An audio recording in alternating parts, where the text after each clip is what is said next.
High, আমি সঞ্জু।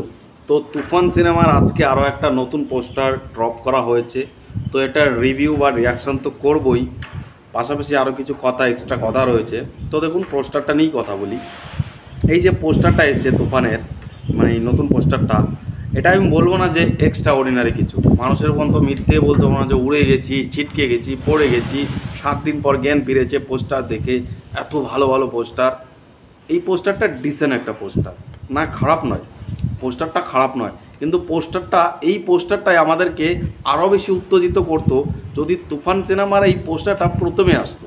কারণ অনেক কটা পোস্টার চলে আসছে, সাকিবের এই লুকে অনেকবার দেখে ফেলেছি।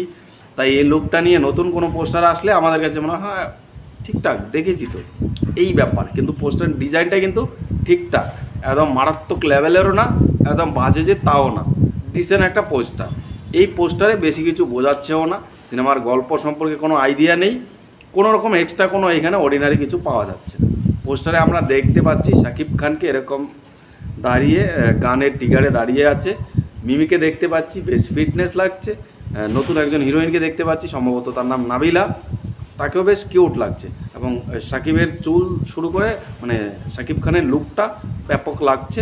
মানে এখানে বলার কোনো রকম বাধা নেই যে শাকিব খানকে ব্যাপক লাগছে। রায়হান রাফি যেভাবে তৈরি করেছে শাকিব খানকে এই সিনেমায়, তার কেরিয়ারের হয়তো বা এটা সেরা লুক। আমি জানি না তার কেরিয়ারে পুরো সিনেমা আমি এখন পর্যন্ত দেখিনি, বাট আমি তার কেরিয়ারে সিনেমা দেখেছি শিকারি আর প্রিয়তমা। শিকারি আমার কাছে ব্যাপক লেগেছিল, প্রিয়তমা ঠিকঠাক লেগেছে, আউট অফ দ্য বক্স লাগেনি।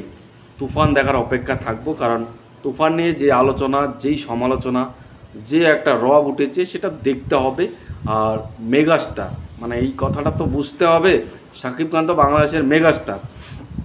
শাকিব খানের যখন আমি শিকারি দেখেছিলাম শ্রাবন্তীর সঙ্গে, তখন সাকিবের প্রথম সিনেমা হিসেবে কিন্তু ঠিকঠাক বিজনেস করেছে। শিকারি আমাদের এখানে মোটামুটি চলেছে, এটা আমি অনেক কটা ভিডিওতে বলেছি। আর তখন শ্রাবন্তীর আকাশ ছোঁয়া একটা ডিমান্ড ছিল। শ্রাবন্তী তখন জিতের সাথে ওয়ান্টেড, জোশ, তারপর দেবের সঙ্গে সেদিন দেখা হয়েছিল, এই ধরনের সিনেমাগুলো করতো। তো তখন শ্রাবন্তী চ্যাটার্জির ডিমান্ড আকাশ ছোঁয়া ছিল। এবং সাকিবকে আমাদের এখানে নতুন একটা ফ্রেশ একটা পেজ পেজ নতুন একটা মুখ হিসেবে পেয়েছে, তো দর্শকরা অ্যাকসেপ্ট করেছিল। তারপর আস্তে আস্তে জানতে পারে বাংলাদেশের অ্যাক্টার, এবং তার কেরিয়ারের কিছু সিনেমা ফলো করতে থাকে লোকে। বাট শিকারি দিয়ে তো প্রথম তার সঙ্গে আমাদের ইন্ট্রোডিউস করা, তো প্রথমেই সে বুঝিয়ে দিয়েছিল সে জাত অভিনেতা। শিকারি যেই ধরনের সিনেমা, তারপর তার আরও একটা সিনেমা আসে নবাব, এটাও একটা সিরিয়াস সিনেমা শুভশ্রী গাঙ্গুলির সঙ্গে, এটা টুকটাক আমাদের এখানে চলেছিল। ওই দুইটা সিনেমা, মানে এই দুটো সিনেমা সাকিব আমাদের এখানে উন্নত মানের সিনেমা করেছে। এরপরে যে কিছু সিনেমা করেছে, চালবাজ একদমই থার্ড ক্লাস সিনেমা, নাকাব একদমই যায় না ধরনের সিনেমা, ভাইজান এলোরে আমি দেখিনি বাট বলতে পারবো না, বাট ওই নাকাব আর চালবাজ একটু একটু দেখেছি, কিছু সিনগুলো আসে, ওগুলো ছ্যাবলা মার্কা সিনেমা, সত্যি বলতে ভালো হয়নি। বাট সাকিবের লুকগুলো কিন্তু ওইগুলোতে ভালো ছিল। হ্যাঁ, এখন বলতে পারো যে সাকিবের কেরিয়ারে তো আরও ভালো সিনেমা আছে, তুমি তো জানোই না। জানি না, যদি সেরকম কোনো সিনেমা থাকে তাহলে আমাকে ফেসবুকে গিয়ে সাজেস্ট করুন, দাদা এই সিনেমাটা দেখুন, এটা নিয়ে কথা বলুন, এটা সাকিবের কেরিয়ারে ভালো সিনেমা। এরকম কিছু সিনেমা থাকলে আমাকে ফেসবুকে সাজেস্ট করতে পারেন, যদি সেগুলো ইউটিউবে অ্যাভেলেবেল থাকে। আর যদি আপনাদের কাছে কোনো রকম দেখানোর সুযোগ থাকে আমাকে লিঙ্ক দিতে পারেন। আমার সঙ্গে যোগাযোগ করতে হলে আমার ফেসবুকে যান, সেম নামে রয়েছে সঞ্জু স্টেশন। ওখানে বাংলাদেশের এখন অনেকজন আমার সঙ্গে জুড়েছে ইতিমধ্যেই, প্রায় আর কিছুদিনের মধ্যে 2000 ফলোয়ার্সে পা রাখবো।